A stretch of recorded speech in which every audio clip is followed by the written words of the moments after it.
Hey, Stefan, thank you so much for joining me today. And let's talk a little bit about the product and the service that you're using for remediation.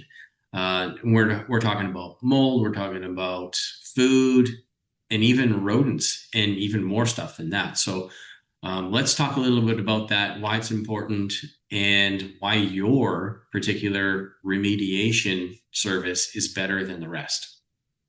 Okay. Well, when we're having to do remediation jobs, it's usually jobs that nobody wants to do. So if somebody is willing to do it, they usually overcharge. I had somebody call me last week and they said, "Oh, they said, wow, you're by far the most economical." So that means that whoever else that person called was charging them an arm and a leg. We don't do that. We feel that we're a service. We want to make that available to anybody, not just people with deep pockets. And we'll do anything that needs remediation. It could be smoke, it could be mice, it could be drugs. We work for the federal government for drug remediation, so we feel that qualifies us as experts because they wouldn't hire us if we were just fly by night. We've been doing drug remediation for the government now for 27, 8 years now. So that's been that's proved to be going well in that department. When it comes to remediation, obviously it's a problem they're trying to solve. So if it's drugs, they're afraid that not just finding needles, getting poked, but now we know with the different drugs out there, it can seriously harm your health. So when we do the remediation, we have our masks, we have our PPE on, and like we're very cautious gloves. That way we know how to do it safely, so we're not get harmed. The homeowner or the car owner doesn't know how to do that. And to not disclose that and hire somebody off Facebook, for example, and then hope for the best. I've had a couple of people call us for drug remediation, and it was only like through our professional questionnaire, I guess you could say, that we were able to get that out of them. But it's important for us to know, obviously, if there's been drugs in that vehicle, because the last thing is we want for our technicians to get hurt. But we know we do the job the way it's supposed to be done, the professional way. And when it comes to mice or smoke, we have a product that's pretty well the best on the market for that. So it's not ozone. Ozone is um, Ozone is just one molecule, which is oxygen, has that extra ion, and it does damage rubber. So if you use ozone in a car every time, if you do it regularly, or if you do it too long, it will damage rubber. So I've seen it in, I think it was an ozone generator that was used it was for odor remediation, but it wasn't in a car. It was for something else, but it was a brand new machine, and the rubber was exposed and it began to crack within a day. So it's pretty quick. Ozone deteriorates rubber pretty quick. You punch that in Google, does ozone damage rubber? And it's like, yes. And you'll have like that's not, it's a fact. There's a lot of rubber in a car, right? Even your windshield is sealed in with rubber.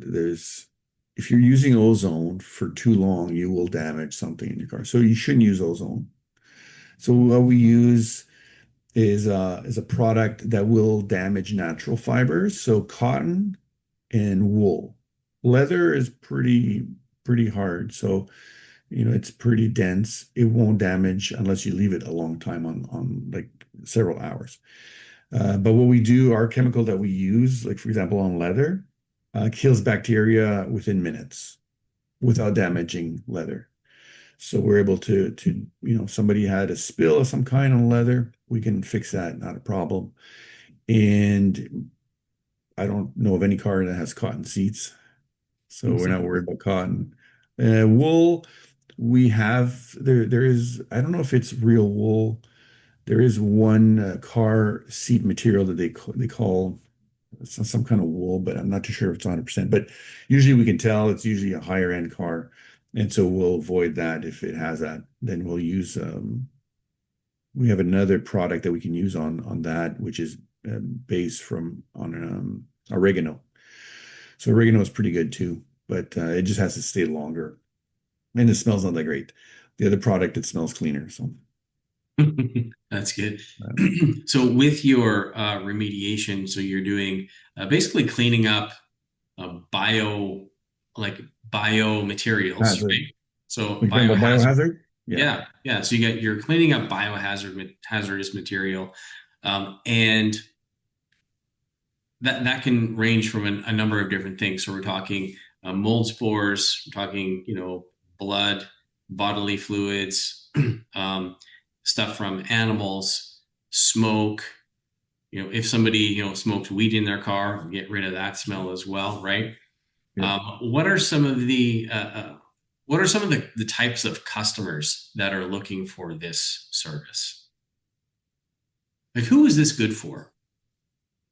It's for everybody. I mean, we get calls every week and it's never the same thing. It could be a coffee spill, it could be Uber driver, somebody got sick in their car.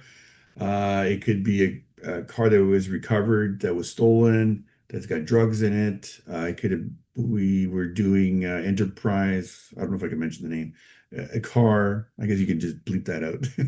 We were doing a car rental company, and I think somebody rented their vehicle for a couple months, and it reeked of marijuana. So they're all different situations, but it's all biohazards or organics that we can deal with. And like I said, everybody's happy with our work because we use a product that's not very well known here, but it's up and coming and it's very effective. Awesome. Is there anything else that you wanted to talk about concerning remediation and your services? And uh, yeah, I don't know what else to say about that. But is there anything else that we missed talking about the remediation services that you provide? When we do remediation, especially for odors, it's good to keep the vehicle in our shop overnight. That's usually a requirement. It takes about 24 hours. So we have like a gas bomb. So the chemical we use comes in a liquid form or in a gas form. The liquid form is good if we're going to treat just a spot. Like let's say somebody got sick on a seat or whatever. But if it's smoke and it's everywhere, um, if it's heavily coated with nicotine, we'll actually do both. We'll do the spray on and spray and wipe, break down the nicotine film.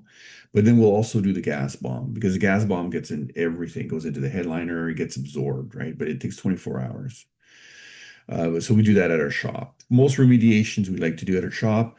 If it's a company and they have like a semi truck sleeper and the driver was smoking in there, then we'll go to them. We'll do their detailing and then we'll put the gas bombs. We'll put two of them. We'll put the 100-gram one inside, and then of course we seal the door. There's a big sign, "Do not open, hazardous," because it is a lung irritant, but it won't damage anything in the vehicle, right? So, but it's a lung irritant. You don't want to be breathing it in. But after 3 days, it's inert. So then you don't have to worry about it. So it's not like something where you're like, oh, I wonder if it's gonna long-term effects of using this chemical. This one here, it changes once it's exposed to the humidity in the air, it starts to break down. And of course, as it's killing off different bacteria, and that breaks down as well. But yeah, in 3 days, it's safe. But what we do is the next day we open all the windows, get some fresh air in there, and everything is dry by then, and then you're good to go. Awesome. Well, thanks so much for sharing about that. And if anybody's looking for remediation services for their car, getting rid of that stinky smoke smell or marijuana smell in their car, look at starfleetdetailing.com. And anything else for people who might see this video? Yeah, don't hesitate to call. It's Maddie will probably be answering, and she'll help you out and try to book an appointment.